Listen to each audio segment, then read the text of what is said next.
The morning sun cast long shadows across Windsor Castle as Prince Edward adjusted his black tie one final time.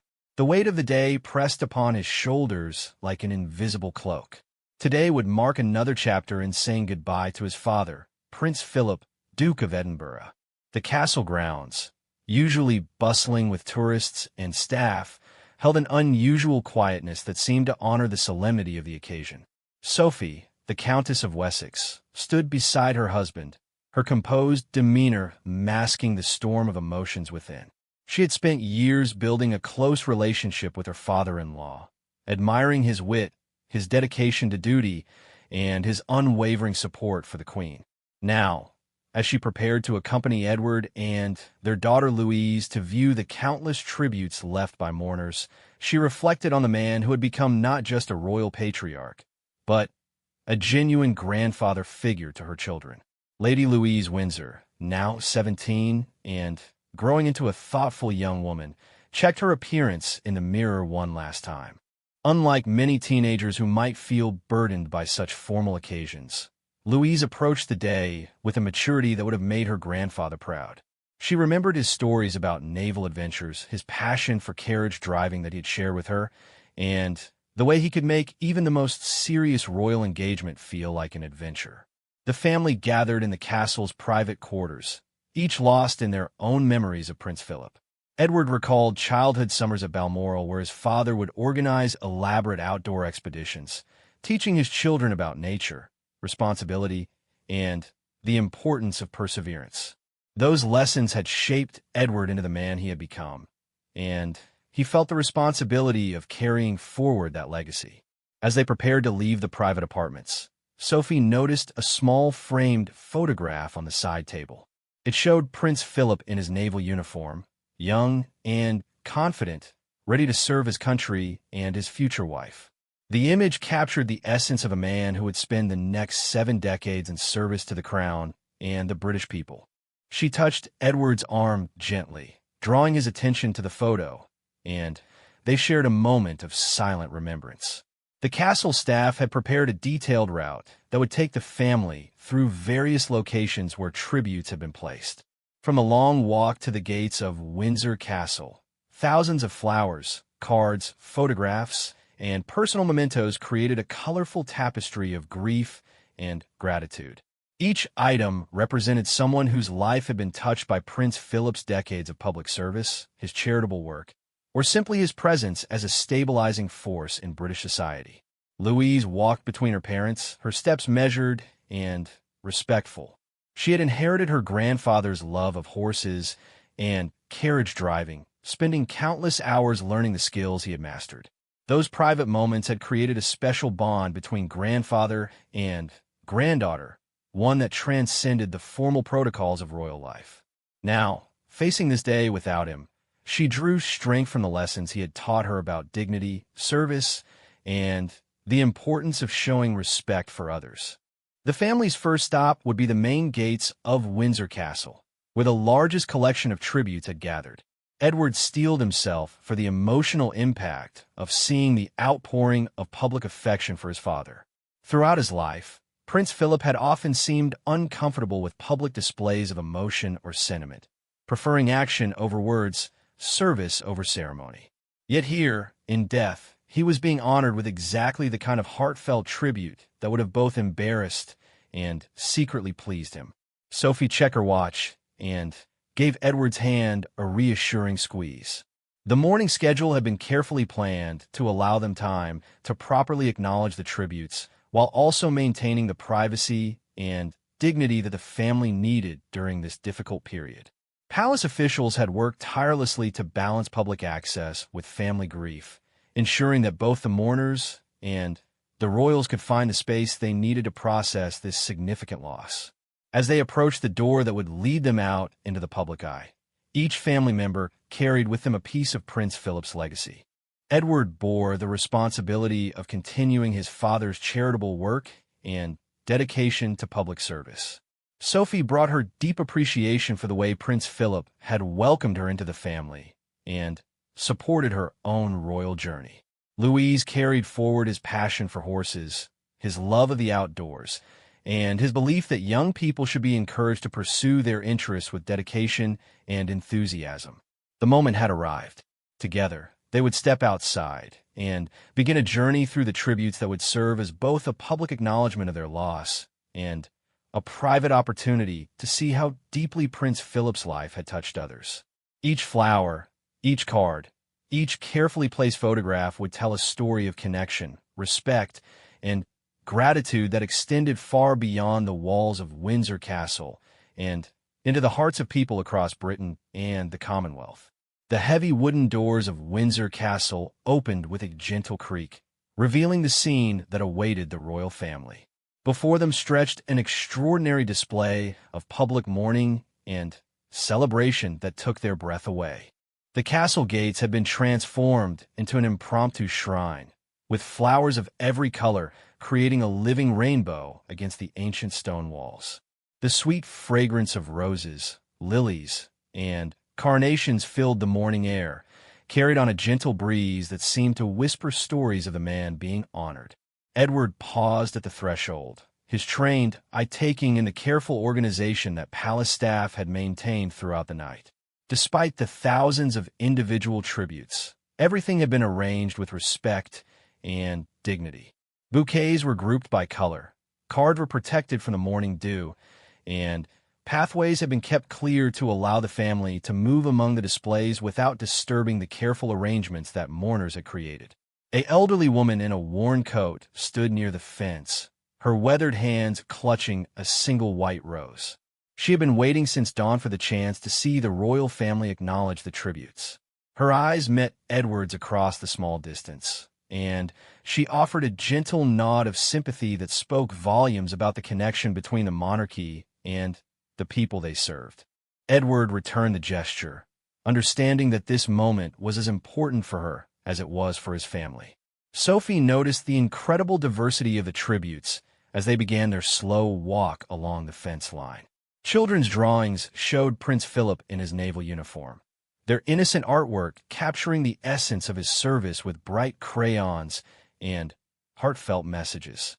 Teenagers had left photographs of their Duke of Edinburgh award ceremonies, the gold medals still gleaming in their frames, testament to the program that had shaped millions of young lives across the decades. Louise found herself drawn to a display created by a local Girl Guide troupe.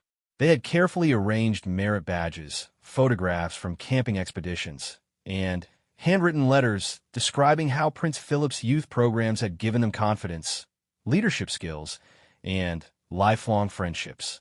One letter, written in careful cursive by a 12-year-old, simply said, "Thank you for believing that girls could do anything boys could do, even in the 1950s. The family moved slowly, allowing themselves time to truly see and appreciate each section of tributes.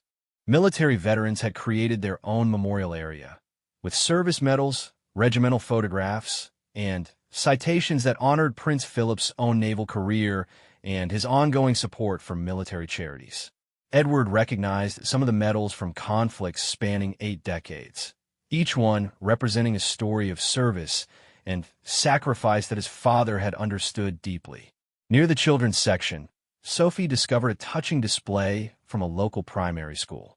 Each student had contributed something special: drawings of Buckingham Palace, essays about what being royal meant to them, and photographs of their own grandfathers with messages explaining how Prince Philip reminded them of their own family heroes. The innocent honesty of their tributes brought tears to Sophie's eyes as she realized how the Duke had represented something beyond royalty to these children. He had symbolized the steady, reliable grandfather figure that many families cherish. A group of Commonwealth representatives had traveled from across the globe to leave their tributes. Flags from Canada, Australia, New Zealand, and dozens of other nations created a colorful display that represented the international scope of Prince Philip's influence. Each delegation had brought something unique: Aboriginal art from Australia, maple leaves from Canada, traditional textiles from African nations, and handcrafted items from Pacific Island communities. The display showed how the Duke's legacy extended far beyond British shores. Louise paused before a collection of items left by young people who had participated in the Duke of Edinburgh award scheme. Gold, silver, and bronze medals were arranged alongside photographs of hiking expeditions, community service projects, and skill development activities. One young man had left his hiking boots with a note explaining that he had worn them while completing his gold award expedition, and he wanted the Duke to know that the confidence gained from that achievement had led to a successful career in environmental conservation. The emotional weight of viewing so many personal tributes began to affect the family differently. Edward found himself thinking about the vast network of organizations and charities that his father had supported throughout his lifetime. Each bouquet seemed to represent not just personal grief, but the loss of an active advocate for causes ranging from wildlife conservation to youth development. The responsibility of continuing that work felt both daunting and inspiring. Sophie observed how naturally Louise interacted with some of the younger mourners who had gathered behind the barriers. Her daughter's genuine interest in their stories and her willingness to spend time talking with them reflected the lessons she had learned from her grandfather about the importance of connecting with people from all walks of life. Prince Philip had always insisted that royal duty was meaningless without genuine concern for others, and Louise was clearly carrying forward that principle. As they continued their journey along the tribute displays, palace officials discreetly documented the scene for historical records. This outpouring of public affection would become part of the official record of Prince Philip's impact on British society. But, more importantly, it provided the family with tangible evidence of how deeply their patriarch had touched individual lives across generations and continents. The morning sun climbed higher, casting the tribute displays in golden light that seemed to illuminate the love and respect contained in each carefully placed item. The royal family continued their slow, respectful progress through this remarkable testament to a life well lived, each step bringing new discoveries and deeper appreciation for the man they were honoring. The family's journey through the tributes led them to a section that immediately caught Louise's attention. A group of carriage-driving enthusiasts had created an elaborate display featuring miniature carriages, driving whips, and photographs from competitions where Prince Philip had participated well into his 90s. Louise recognized many of the faces in the photographs from her own experiences in the sport that her grandfather had introduced her to with such enthusiasm. An elderly man approached respectfully, introducing himself as someone who had competed against Prince Philip in carriage-driving events for over 20 years. His weathered face lit up as he began sharing stories of the Duke's competitive spirit and his genuine love for the horses and the challenge of the sport. He described how Prince Philip would arrive at events not as royalty expecting special treatment, but as a fellow competitor who loved the thrill of navigating difficult courses and the camaraderie of other drivers. Louise listened intently as the man explained how her grandfather had revolutionized the sport in Britain, introducing new safety standards and helping to make it more accessible to people from different backgrounds. The stories painted a picture of Prince Philip away from formal royal duties, pursuing a passion with the same dedication and attention to detail that he brought to everything else in his life. Edward discovered a remarkable section dedicated to the Duke of Edinburgh award scheme, where hundreds of young people had contributed items representing their achievements. The display stretched along nearly 50 meters of fence, with each contribution telling a story of personal growth, challenge overcome, and confidence gained. Bronze awards from nervous 14-year-olds were displayed alongside gold awards from young adults who had completed expeditions in some of the world's most challenging environments. One particularly moving display came from a group of young people with disabilities who had adapted the Duke of Edinburgh Award to meet their specific needs. Their photographs showed wheelchair users completing challenging terrain, visually impaired participants navigating using different techniques, and young people with learning difficulties achieving goals that many had thought impossible. Their letters explained how Prince Philip's emphasis on personal challenge rather than competition with others had given them opportunities to discover their own capabilities. Sophie found herself deeply moved by a collection of letters from parents whose children had participated in the award scheme. Many described how the program had transformed shy, uncertain teenagers into confident young adults ready to take on leadership roles in their communities. Several letters came from parents of children who had struggled with mental health challenges, explaining how the structure, goals, and outdoor activities of the Duke of Edinburgh Award had provided crucial support during difficult periods. A representative from one of Prince Philip's environmental charities approached the family with a carefully prepared presentation about the Duke's early advocacy for conservation. Long before environmental protection became a mainstream concern, Prince Philip had been speaking about the need to preserve natural habitats, protect endangered species, and find sustainable ways to live on the planet. The display showed newspaper clippings from the 1960s and 1970s where the Duke was advocating for positions that would later become central to global environmental policy. The environmental section included contributions from wildlife photographers, conservation scientists, and environmental activists who credited Prince Philip with inspiring their careers. One marine biologist had left a collection of photographs from research expeditions that the Duke had supported through his charitable work. The images showed pristine coral reefs, rare species, and untouched wilderness areas that had been preserved through programs the Duke had championed decades earlier. Louise was particularly drawn to a display created by young environmental activists who saw Prince Philip as an early voice for their cause. Their tribute included solar panels powering LED lights that illuminated their display, wind chimes made from recycled materials, and artwork created from ocean plastic collected during beach cleanup projects. Their message explained how the Duke's early environmental advocacy had paved the way for their generation to continue the work of protecting the planet. The family encountered a group of Commonwealth veterans who had traveled to Britain specifically to pay their respects. These elderly men and women represented decades of service across different conflicts and peacekeeping missions. They had arranged their military decorations alongside photographs showing Prince Philip visiting troops, attending military ceremonies, and supporting veteran causes throughout his long life. One veteran from New Zealand described meeting Prince Philip during a tour of the Pacific in the 1970s. He explained how the Duke had spent hours talking with individual soldiers, asking about their experiences, their families, and their plans for after-military service. The veteran's voice cracked slightly as he explained that Prince Philip had remembered his name and details about his family when they met again at a veterans event in London 15 years later. Edward listened to story after story from people whose lives had been touched by his father's genuine interest in their experiences and achievements. The recurring theme was Prince Philip's ability to make each person feel that their contribution mattered, whether they were a young person earning their first Duke of Edinburgh Award badge or a distinguished scientist presenting research at a Royal Society meeting. As the morning progressed, the family began to understand the true scope of Prince Philip's influence.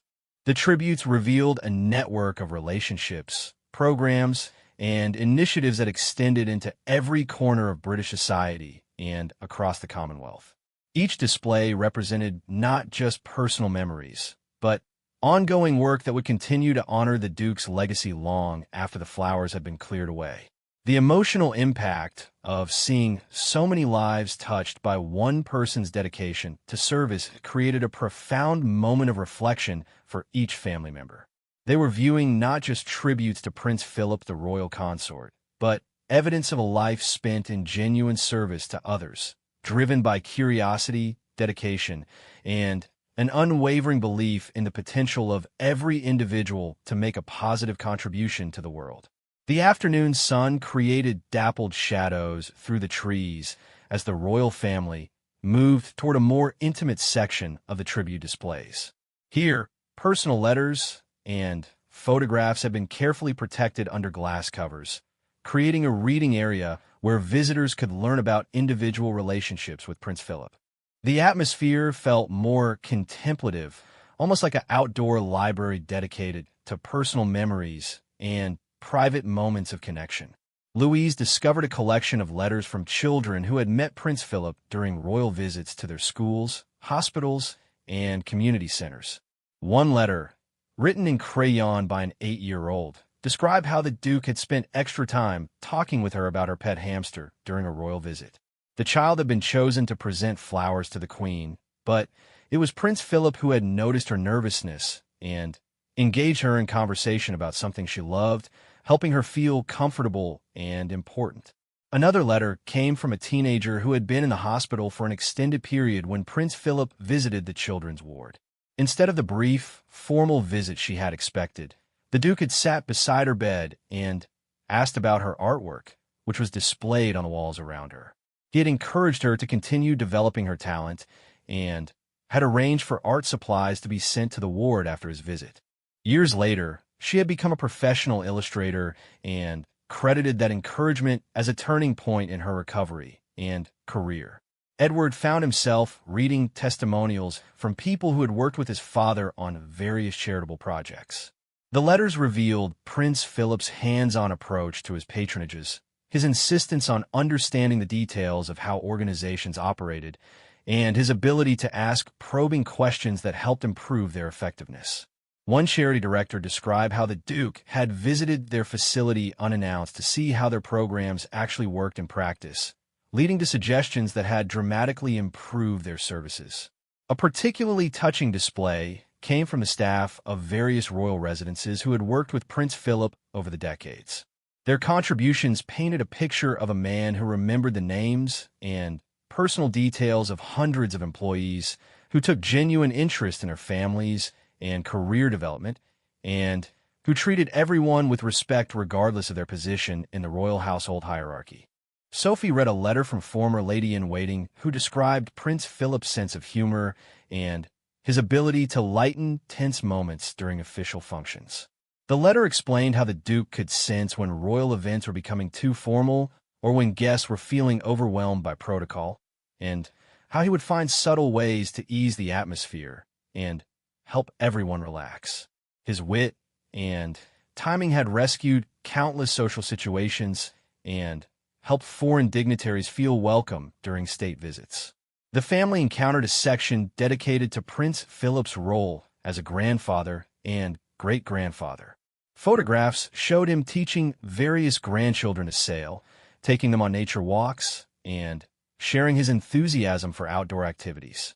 Louise recognized several images of herself learning to drive carriages under her grandfather's patient instruction, his weathered hands guiding hers as she learned to manage the reins and read the horse's responses. A collection of school essays written by young people across the Commonwealth explored what Prince Philip meant to their communities. Students from remote areas describe how his support for rural education programs had brought resources and opportunities to their schools.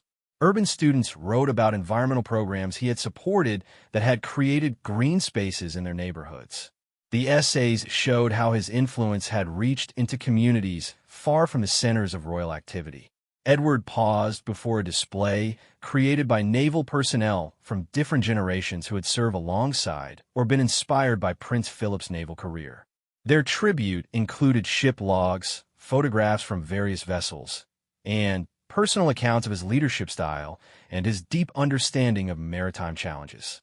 Current serving officers had contributed letters explaining how his example of service and dedication continued to influence naval traditions and training programs. Louise was drawn to a section created by young women who had benefited from programs Prince Philip had supported that encouraged female participation in traditionally male-dominated activities. Their stories spanned decades, from women who had participated in early adventure training programs to current recipients of engineering scholarships that he had helped establish.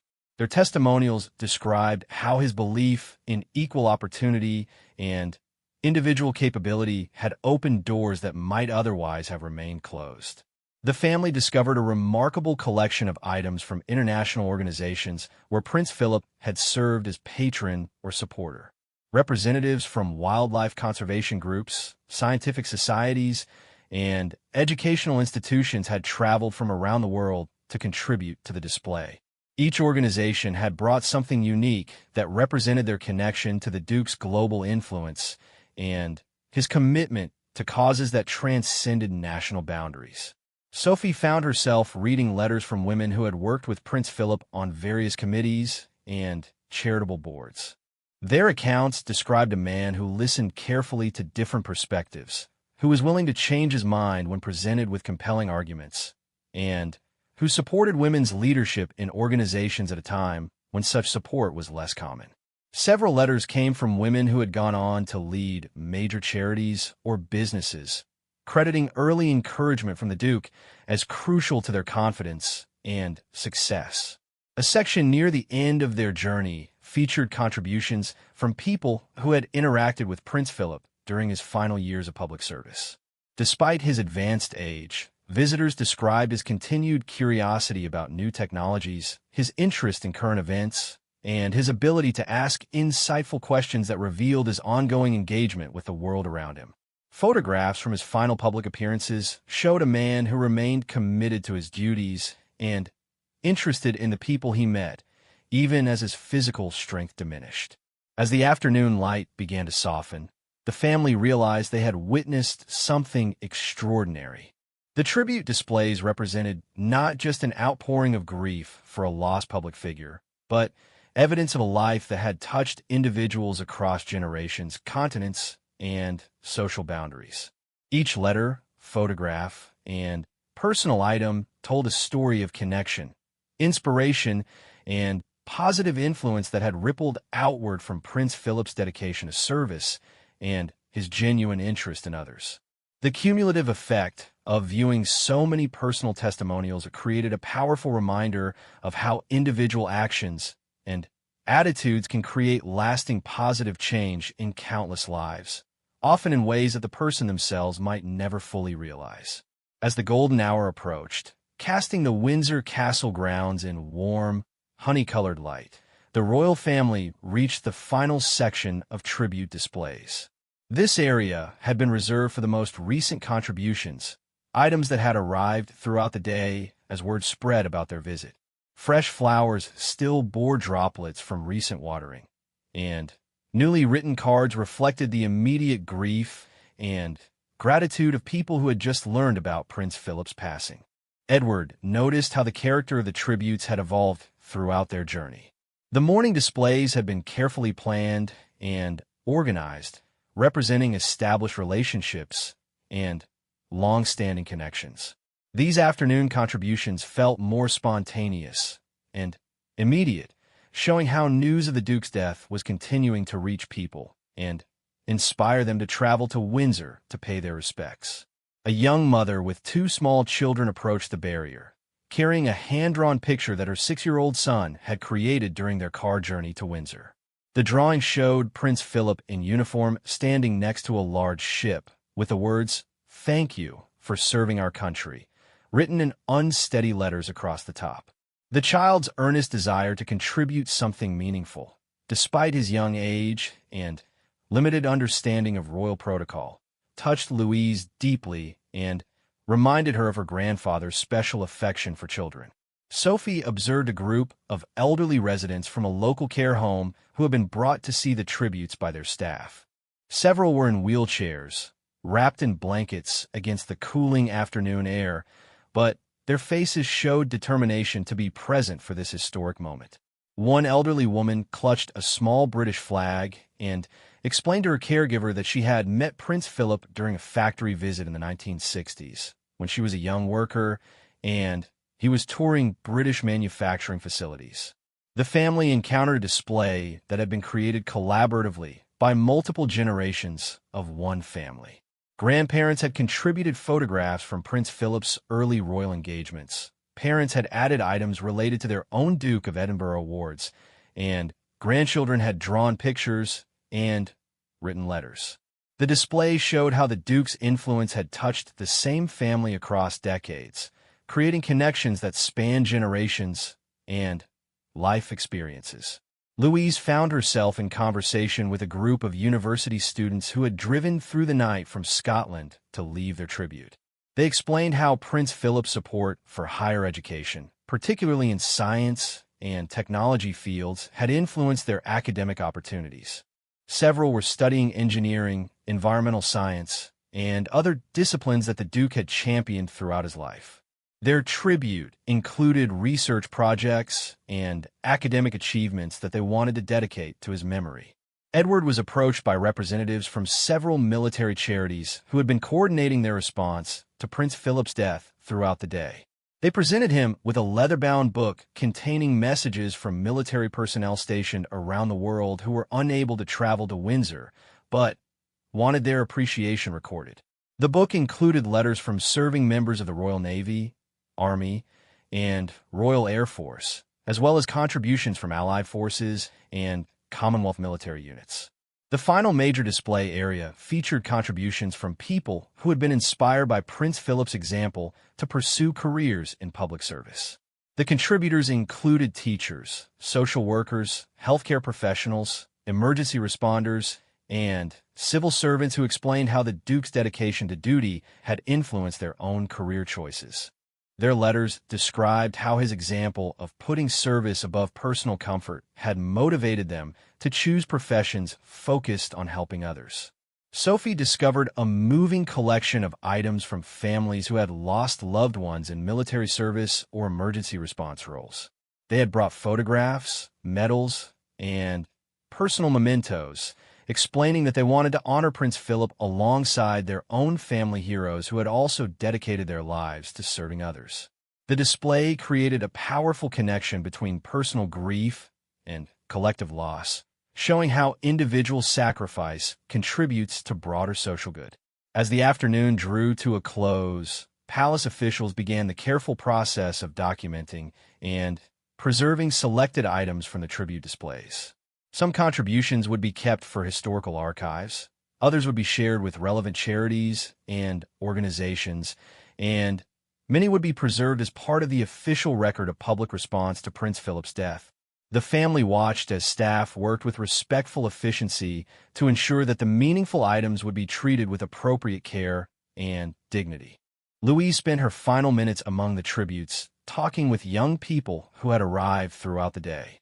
Their conversations revealed how Prince Philip's legacy was already inspiring a new generation to think about service, dedication, and the importance of using their talents to benefit others.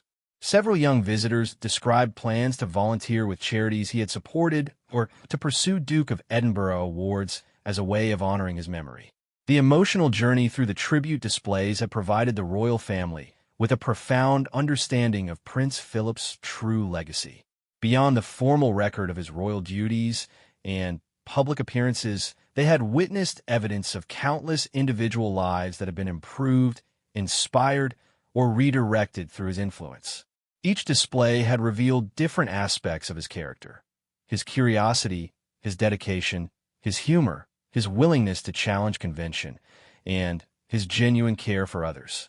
As they prepared to return to the private areas of Windsor Castle, each family member carried with them new insights about Prince Philip's impact and new inspiration for continuing his work. Edward felt the weight of responsibility to maintain the charitable patronages and institutional relationships his father had built over decades. Sophie reflected on the importance of using her royal platform to support causes that could benefit from sustained attention and advocacy. Louise, perhaps most profoundly affected by the experience, began to understand how her grandfather's influence extended far beyond their personal relationship. The tribute displays had shown her a broader picture of service and dedication that would influence her own choices as she grew into her adult role within the royal family. The afternoon had provided not just an opportunity to honor Prince Philip's memory, but a masterclass in understanding how individual commitment to service can create ripple effects that touch countless lives across generations. The sun set over Windsor Castle as the family concluded their journey through the tribute displays, carrying with them the knowledge that Prince Philip's true monument lay not in any physical memorial, but in the ongoing work of the people and organizations he had inspired to continue serving others with dedication, humor, and unwavering commitment to making the world a better place.